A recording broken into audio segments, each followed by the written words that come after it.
Hello student. आज हम इस क्लास में महाराजा गंगा सिंह विश्वविद्यालय बीकानेर के बीएससी सेमेस्टर फर्स्ट के पेपर मैथमेटिक्स जो फर्स्ट पेपर है स्टूडेंट ग्रुप थ्योरी का, उसके मोस्ट इम्पोर्टेंट मल्टीपल क्वेश्चंस आज हम डिस्कस करते हैं।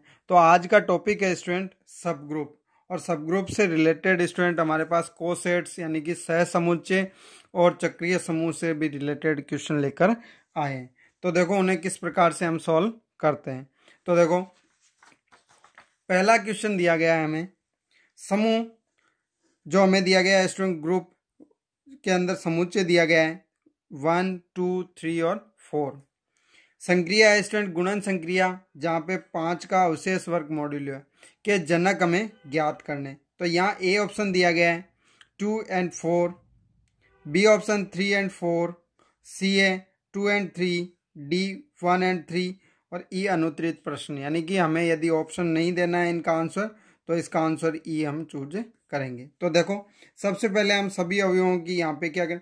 अब स्टूडेंट जनक की परिभाषा से हमें पता है कि जिन अवयवों की ग्रुप की कोटि के बराबर, यहाँ पे कोटि हो ग्रुप की कोटि के बराबर, तो वही हमारे पास क्या हो जाता है, जनक हो जाता है। तो यहाँ से हमें समुच्चय दिया गया है 1, 2, 3 and 4। तो स्टूडेंट सबसे पहले तो हमारे पास जो ग्रुप दिया गया है जी, उसकी कोटि कितनी हो गई 4, क्योंकि इसमें 4 अवयव है तो 4 ही इसकी कोटि होगी। अब जिन अवयवों की कोटि 4 होगी वही हमारे पास क्या हो जाएगा स्टूडेंट, यहाँ पे जनक हो जाएगा। तो सबसे पहले अब गुणन संक्रिया है और हमें तत्समक गुणन संक्रिया का 1 होता है, यानी 1 की कोटि हमेशा 1 ही रहेगी। तो ये हमारे पास 1 की कोटि 1 तत्समक की, यानी कि ये तो जनक नहीं हो सकता। फिर दूसरा स्टूडेंट हमें दिया गया है, जैसे हमारे पास सपोज करो 1 2 के लिए, तो 2 की पावर 2 यानी कि 2 आएगा, तो यानी कि 1 तो नहीं। नेक्स्ट 2 की पावर 2 यानी कि 2 को 2 बार, तो यहाँ से आ जाएगा 4। और स्टूडेंट अवशेष वर्ग है 5, यानी 5 से बड़ी वैल्यू, यानी कि 5 से बड़ी वैल्यू या 5 के इक्वल होगी तो हम 5 का डिवाइड करेंगे, जो रिमाइंडर होगा यानी शेषफल होगा वही हमारा यहाँ रिजल्ट होता है। तो फिर नेक्स्ट 2 क्यूब कितना होता है 8, 8 में स्टूडेंट 5 का डिवाइड किया तो हमारे पास रिमाइंडर यानी कि शेषफल कितना रहा 3। इसी प्रकार 2 की पावर 4 तो आप जाएगा 16, 16 में हमने 5 का डिवाइड किया, 16 के अंदर 5 का भाग लगाया तो हमारे पास शेषफल कितना आ गया 1। तो यानी कि 2 का ऑर्डर कितना, कोटि कितनी हो गई स्टूडेंट, यहाँ पे कितनी पावर है 4, तो यहाँ हो गया 4। क्यों, क्योंकि ऑर्डर के स्टूडेंट कोटि क्या होती है, यदि किसी अवयव की पावर n और वो तत्समक आ जाता है तो उस अवयव की कोटि हो जाती है n। तो इस परिभाषा के अकॉर्डिंग यहाँ तत्समक कौन है, 1 है गुणन संक्रिया के लिए। तो यहाँ देखो पावर 4 लगाने पे 1 आता है, तो इसका मतलब इसकी कोटि कितनी होगी 4। इसी प्रकार 3 के लिए पावर 3 करेंगे तो 1, 3 के लिए स्टूडेंट हम बात करेंगे स्क्वायर तो 9, 9 में हम 5 का स्टूडेंट डिवाइड देंगे तो शेषफल रहेगा 4। 3 का स्क्वायर, 3 का क्यूब 9, 27, तो यहाँ से हमारे पास आ जाएगा 2, क्योंकि हम 27 में 5 का भाग लगाएंगे शेषफल 2 बचता है। 3 की पावर 4 यानी कि 81, 81, इसमें 5 का भाग लगाया तो हमारे पास शेषफल रहेगा, तो यहाँ पे ऑर्डर ऑफ 3 का हो जाएगा 4। फिर स्टूडेंट 4 के लिए हम बात करेंगे तो यहाँ पे हमारे पास क्या हो जाएगा 4 की पावर 1 यानी कि 4, 4 का स्क्वायर तो हमारे पास क्या है 16 यानी कि 16, 5 का भाग लगाएंगे 1 यानी कि 4 की स्टूडेंट कोटि कितनी हो गई 2। यानी कि अब 4 ग्रुप की कोटि कितनी है 4, तो किन किन अवयवों की कोटि 4 आ रही है 2 और 3 की, यानी कि इस ग्रुप के जनक कौन से हो गए 2 और 3। तो यहाँ पे 2 और 3 स्टूडेंट इसका जनक हो गया, तो ऑप्शन हमारा करेक्ट हो जाता है, इसका राइट आंसर ऑप्शन सी, जिसमें हमें इसके जनक होंगे 2 और 3। तो ये हमारे पास क्वेश्चन नंबर फर्स्ट इस प्रकार सॉल्व होगा। तो आप स्टूडेंट इसका स्क्रीनशॉट ले लीजिए, क्योंकि एग्जाम में इस प्रकार के क्वेश्चन आएंगे तो हम इस प्रकार से सॉल्व करेंगे। फिर दूसरा क्वेश्चन बात करते हैं स्टूडेंट। अगला क्वेश्चन क्या दिया गया है, ग्रुप जी जिसमें Z8 + 8 यानी अवशेष वर्ग 8 मॉड्यूलो दिया गया है में H के सभी सहसमुच्चयों की संख्या ज्ञात करनी। अब स्टूडेंट यहाँ पे हम कोटि ज्ञात करेंगे, तो Z8 क्या होता है स्टूडेंट, Z8 समुच्चय होता है 1 प्लस संक्रिया के लिए 0, 1, 2, 3, 4, 5, 6 एंड 7। तो यानी कि इसमें अवयवों की संख्या कितनी है 8। तो यहाँ पे हम लिख सकते हैं ऑर्डर ऑफ जी कितना हो गया स्टूडेंट 8। अब सह समुच्चयों की संख्या यानी कि मैं ऑर्डर ऑफ एच, इसमें अवयवों की संख्या कितनी है 2। तो सह समुच्चयों की संख्या निकालने के लिए हमें पता होता है कि जी में एच का इंडेक्स यानी कि सूचकांक वो क्या होता है कि यदि किसी ग्रुप में उप समूह एच है तो एच के उप समूहों सह समुच्चयों की संख्या ही उसका सूचकांक कहलाती है। तो ये क्या होता है student order of group upon order of सब ग्रुप। तो यहाँ पे सह समुच्चयों की संख्या यानी कि सूचकांक, तो यहाँ कितना होगा 8/2 यानी कि 4। तो सह समुच्चयों की संख्या कितनी आ गई स्टूडेंट, यहाँ पे ऑप्शन देखो ए हमें 0 दिया गया है, B2, C 4, D 8 और E अनुत्तरित प्रश्न। तो यहाँ पे हमारे पास करेक्ट ऑप्शन कितना आ जाएगा स्टूडेंट, सह समुच्चयों की संख्या कितनी होगी 4। तो यहाँ पे करेक्ट ऑप्शन हो जाएगा C 4। अब इसी प्रकार हम नेक्स्ट क्वेश्चन की बात करते हैं, क्वेश्चन नंबर 3। तो क्वेश्चन नंबर 3 दिया गया है समूह G प्लस यानी योग संक्रिया का पूर्णांकों का एक समूह है जिसमें 2 तथा 7 यानी कि 2 तथा 7 से जनित उपसमूह है। तो स्टूडेंट ये एक अपरिमित समुच्चय, तो इसमें उपसमूह है तो हमारे पास Z है वो पूर्णांकों का समस्त पूर्णांक है उनका योज्य एक समूह दिया गया, ग्रुप दिया गया। तो इसके अकॉर्डिंग हमारे पास 2 से जनित समूह कौन सा होता है स्टूडेंट 2Z, जिसे हम 2 से जनित पूर्णांकों का समुच्चय लिख सकते हैं। फिर बात आती है स्टूडेंट, तो यहाँ पे हमारे पास क्या हो जाएगा 0 +-2 +-4 +-6 इस प्रकार अवयव आते रहेंगे। फिर 7 से जनित होगा स्टूडेंट 7Z, तो यहाँ पे हमारे पास 7 से जनित, तो ये क्या हो जाएगा 0 +-7 +-14 +-21 इस प्रकार का अवयव है। लेकिन वो कह रहा है कि अब ऑप्शन में देखो, ऑप्शन ए में केवल Z, तो Z स्टूडेंट अपना जनित उप समूह की बात हो रही है, B 5Z, C 9Z, D 14Z और E अनुत्तरित प्रश्न। तो स्टूडेंट इस प्रकार के कोई जनित है। अब वो कह रहा है कि इन दोनों से जनित होने से कोई नया उपसमूह कौन सा बनेगा। तो स्टूडेंट इनके अंदर क्या होता है कि जो जनित होते हैं उनका एलसीएम ले लिया जाता है। इन दोनों से जनित उपसमूह होता है तो उनका एलसीएम लेंगे, तो हम 2 और 7 का एलसीएम लेंगे तो यहाँ पे हमारे पास कितना आ जाएगा, जो जनक होंगे उनका एलसीएम, तो यहाँ पे LCM of generator 2 and generator 7, तो यहाँ पे इनका एलसीएम लेंगे तो स्टूडेंट हमें पता है कि इनका एलसीएम क्या आ जाता है 14। तो यानी कि वो नया जो उपसमूह होगा वो किससे जनरेट होगा 14 से जनरेट होगा। 14 से यानी कि हम उसको लिख सकते हैं 14Z, तो यानी कि वो उपसमूह कौन सा होगा स्टूडेंट, तो यहाँ इसका करेक्ट ऑप्शन हो जाएगा D। तो स्टूडेंट एलसीएम कई बार स्टूडेंट होते हैं कि वो इनको ऐड कर देते हैं 2 + 7 9, तो यहाँ देखो ऑप्शन में दिया है लेकिन गलत है। कई स्टूडेंट होते हैं वो इनका सब्सट्रैक्ट यानी माइनस कर देते हैं 7 - 2 5, तो वो भी गलत है। यहाँ पे क्या होगा उनका एलसीएम होगा और वह इसका आंसर क्या हो जाएगा करेक्ट ऑप्शन 14 हो जाएगा, क्योंकि इसका 2 भी स्टूडेंट इसका क्या है जनिक है, क्योंकि इसके प्रत्येक अवयव के अंदर 2 का पावर में लिख सकते हैं, इसी प्रकार 7 की पावर में भी इसको लिख सकते हैं, यानी इसके अवयव 2 और 7 वाले अवयव ही है। तो हम इसको क्या लिख सकते हैं 14Z। अब बात आती है स्टूडेंट नेक्स्ट क्वेश्चन के लिए। तो अगला क्वेश्चन क्या दिया गया है, देखो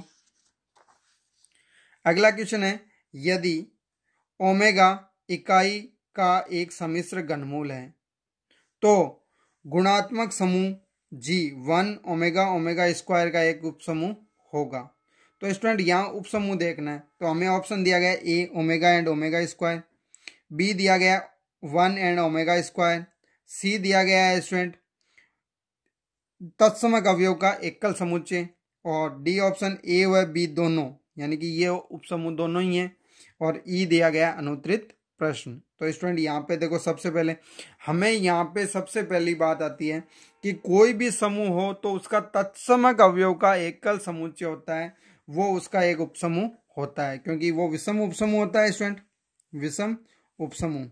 तो विषम उपसमूह कौन से होते हैं, एक तो तत्समक अवयव का एकल समुच्चय, दूसरा स्वयं वो ग्रुप, यहाँ जी है तो स्वयं जी, यानी कि ये तो प्रत्येक ग्रुप के लिए दो उपसमूह तो होंगे ही होंगे, ये विषम उपसमूह कहलाते हैं। अब इनके अतिरिक्त होते हैं वो उचित उपसमूह है, लेकिन हमें यहाँ विषम उपसमूह और उचित उपसमूह के बारे में पूछा ही नहीं है, हमें तो पूछा उपसमूह। तो यहाँ पे हमारे ऑप्शन तो करेक्ट हो सकता है, लेकिन कंफ्यूज करने के लिए हमें क्या दिया गया है यहाँ पे, omega and omega square and 1 omega square. तो हम इसके लिए देखते हैं कि किस प्रकार से लागू होता है। तो सबसे पहले जो ओमेगा एंड ओमेगा स्क्वायर के लिए एक बात करते हैं, तो ओमेगा एंड ओमेगा स्क्वायर, यहाँ पे omega and omega square cross संक्रिया क्यों, गुणात्मक संक्रिया है, तो इसके लिए देखो मल्टीपल करेंगे तो omega and omega omega square, omega and omega square omega cube, जो हमारे पास क्या होता है 1। इसी प्रकार ओमेगा स्क्वायर, यहाँ ओमेगा क्यूब आ जाएगा student, and omega cube and omega, तो यहाँ आ जाएगा ओमेगा।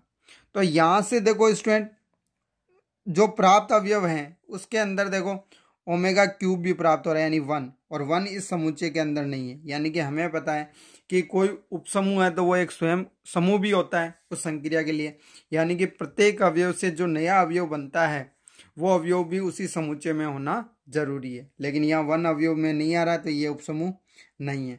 इसी प्रकार हम बात करते हैं 1 एंड ओमेगा स्क्वायर के लिए, 1 एंड ओमेगा स्क्वायर, तो यहाँ पर भी देखो 1 and 1 1 omega and omega square, फिर यहाँ से हो जाएगा ओमेगा स्क्वायर, लेकिन ओमेगा स्क्वायर ओमेगा की पावर 4, इसे लिख सकते हैं omega cube and omega, omega cube तो 1 हो जाता है, लेकिन ओमेगा वैल्यू, तो ओमेगा स्टूडेंट अवयव है वो इस अवयव समुच्चय से बाहर का अवयव है, यानी कि ये भी उपसमूह नहीं है। तो हमारे पास केवल और केवल उपसमूह कौन सा हो गया, तत्समक अवयव का, तो इसका करेक्ट ऑप्शन हो गया सी, एकल समुच्चय जो तत्समक अवयव 1 का है।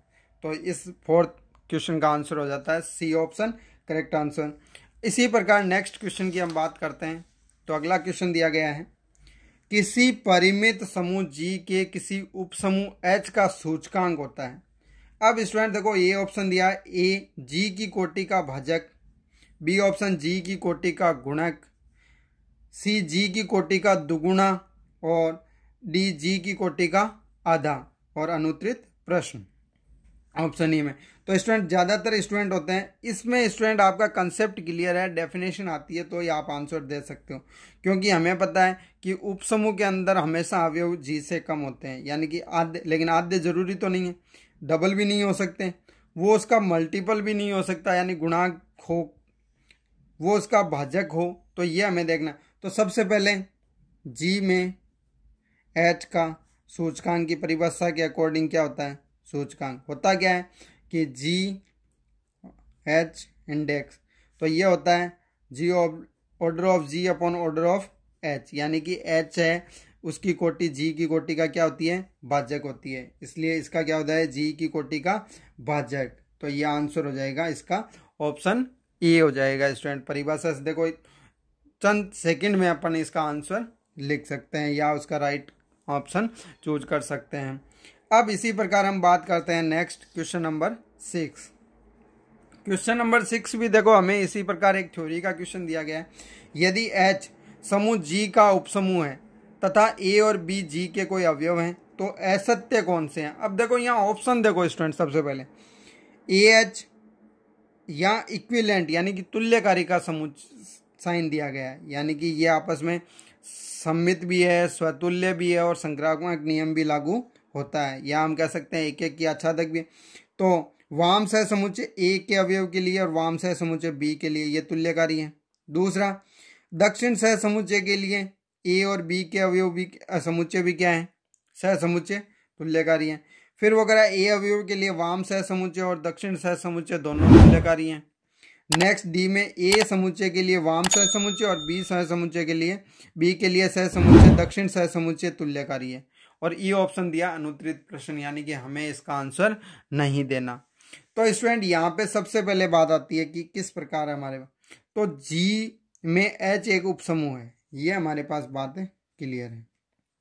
तो इसके अकॉर्डिंग अब तुल्यकारिता की बात आती है स्टूडेंट, तो हमें पता है वाम सह समुच्चय से वाम सह समुच्चय तुल्यकारी होता है, चाहे अवयव कोई सा ही हो, वाम सह समुच्चय से तुल्यकारी वाम सह समुच्चय। इसी प्रकार दक्षिण के लिए भी क्या होगा, दक्षिण सह समुच्चय से दक्षिण सह समुच्चय में तुल्यकारी हो, चाहे अवयव कोई से भी लिए जाए, जी के अवयव। तो यहाँ पे देखो, पहले हमारे पास वाम सह समुच्चय ए और बी के लिए ये आपस में तुल्यकारी, यानी ये ऑप्शन सही है। हमें तो देखो यहाँ असत्य ऑप्शन ढूंढना है। स्टूडेंट, ज्यादातर स्टूडेंट होते हैं वो क्वेश्चन को पूरा नहीं पढ़ते और करेक्ट ऑप्शन लगा देते हैं, जो गलत होता है। इसी प्रकार दक्षिण सह समुच्चय ए और बी के लिए देखो, ये भी करेक्ट है। फिर बात आती है स्टूडेंट, किसी एक अवयव के लिए वाम सह समुच्चय और दक्षिण सह समुच्चय बराबर होते हैं। हमने किए भी हैं, ई एच बराबर एच ई तत्समक के लिए। तो यह अवयव किसी दूसरे के लिए भी हो सकता है। यदि आपका जी चक्रीय समूह है तो उसके अकॉर्डिंग ये ऑप्शन भी हमारे पास सही हो जाता है। लेकिन हमें पता है वाम सह समुच्चय और दक्षिण सह समुच्चय ये तुल्यकारी नहीं होते जब आपके पास अवयव अलग अलग होते हैं, यानी इसका ऑप्शन ये गलत है। तो यानी कि इस क्वेश्चन का राइट आंसर क्या हो जाएगा, डी हो जाएगा। तो इस प्रकार से हम इस क्वेश्चन नंबर 6 को इजीली सॉल्व कर सकते हैं, आपके यदि कंसेप्ट क्लियर है तो ये स्टूडेंट आज उपसमूह से रिलेटेड कुछ मोस्ट इंपॉर्टेंट सवाल थे। अब इसी प्रकार के क्वेश्चन लेकर हम नेक्स्ट क्लास में और मिलते हैं। तब तक आप पढ़ते रहिए। Thank you.